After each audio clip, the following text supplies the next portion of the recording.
Topic है, simple सा topic है, केपलर्स लॉ, ठीक है। तो इसके अंदर हमने इजी सी ट्रिक करनी है, उसके बाद हम ना इसको अच्छे से समझेंगे। फर्स्टली तो हमने ना इसको मतलब अगर हमें क्वेश्चन आ जाता है कि केपलर के लॉ बताओ, तो हमें ना इस ट्रिक को याद करना है। सोप का पता होगा सबको, साबुन होती है। ये मैंने मेरा नाम लिख दिया वैसे ही मतलब आप अगर किसी का भी ऐसे पढ़ दो तो आप एस का कुछ भी ले सकते हो, आपका जो मन करे। उसके बाद जो आपका मेन है, आपने जो देखना है वो है मेन ऑर्बिट और एरियाज और पी से पीरियड, ठीक है।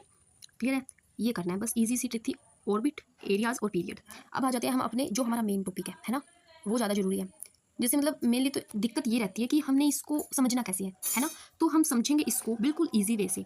फर्स्टली तो जो ये हमारे पास क्या है कि law of orbits. Law of orbits के अंदर ये होता है कि ऑर्बिट्स यानी कि इलिप्टिकल पाथ के अंदर कोई भी प्लैनेट, मतलब जो ये हमारा सन है, ये हमारा सन है, ठीक है, ये सन है इसका, और ये इलिप्टिकल मैंने कोई पाथ ले लिया, इलिप्टिकल पाथ मेन है इस लॉ के अंदर, इलिप्टिकल पाथ ही मेन है, बाकी कुछ नहीं है।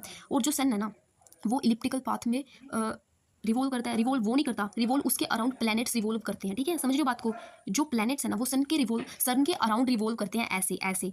पर एक चीज़ ध्यान रखने की जरूरत है कि वो इलिप्टिकल पाथ में रिवॉल्व करते हैं। तो इसका मतलब हम डेफिनेशन में क्या लिख सकते हैं, all planets move in elliptical orbits with the sun, है ना, सन के साथ इलिप्टिकल ऑर्बिट में रिवॉल्व करते हैं।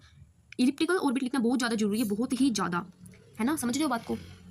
इसके बिना कुछ नहीं रहेगा फिर, है ना। जैसे ये मैंने ये भी लिया साथ में एग्जाम्पल, देखो इसको मैं थोड़ा जूम करूँगी, है ना, फिर ध्यान से दिखेगा।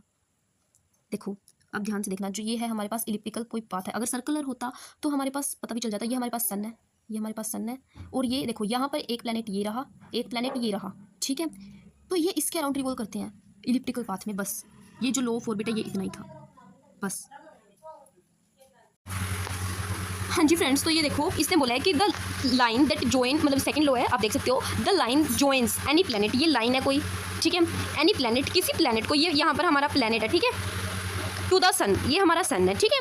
तो ये जो लाइन है, ये जो लाइन है, ये जो हमारे पास लाइन है, इस लाइन को क्या बोला है इसने, the line join any planet to the sun sweeps equal areas in equal interval of time. जो ये वाला एरिया लिया है यहाँ पर, जो ये मतलब सन से लेकर प्लैनेट तक का ये वाला एरिया है, ये इतना ही इक्वल है, और इंटरवल ऑफ टाइम के भी इक्वल होगा, टाइम के भी इक्वल होगा, ये समझते हो बात को। जो ये वाला सन है, जो ये सन है, और जो यहाँ पर ये लाइन जिसको प्लैनेट से ज्वाइन किया है, ये इक्वल हैं, ठीक है, इसके इक्वल है, इसके इक्वल हैं ये। Clear, okay okay. जो हमारा ये टॉपिक है जो हम कर रहे हैं अभी, इसके अंदर ये है लॉ ऑफ पीरियड्स। इससे आप सिंपल सा ये समझ सकते हो कि जो ये लॉ ऑफ पीरियड्स है, पीरियड मतलब टाइम से रिलेटेड होगा कुछ। The square of the time period, जो हमारा टाइम है उसका स्क्वायर कर दो फर्स्टली, उसके बाद किसका है वो स्क्वायर टाइम पीरियड है, जो वो किसका टाइम किसका है, वो रिवोल्यूशन जो उसने रिवॉल्व किया, कहाँ पर किया है वो रिवॉल्व, एक इलिप्टिकल पाथ में उसने क्या किया, रिवॉल्व करा है, ठीक है, ऑफ अ प्लैनेट। अब जैसे कोई प्लैनेट है, मैंने ये बताया है कि कोई प्लैनेट है ऐसे, और वो क्या करता है, रिवॉल्व करता है किसके अराउंड, सन के अराउंड, वो ऐसे ऐसे ऐसे रिवॉल्व करता है, कभी कहीं कभी कहीं। तो इसका जो टाइम का स्क्वायर है, ये प्लैनेट है, ठीक है, ये कभी यहीं कभी कहाँ कभी यहाँ, ठीक है। तो इसका स्क्वायर किसके प्रोपोर्शनल है, directly proportional to the cube, किसका, सेमी मेजर एक्सिस, यानी कि कोई उसकी एक्सिस, ठीक है,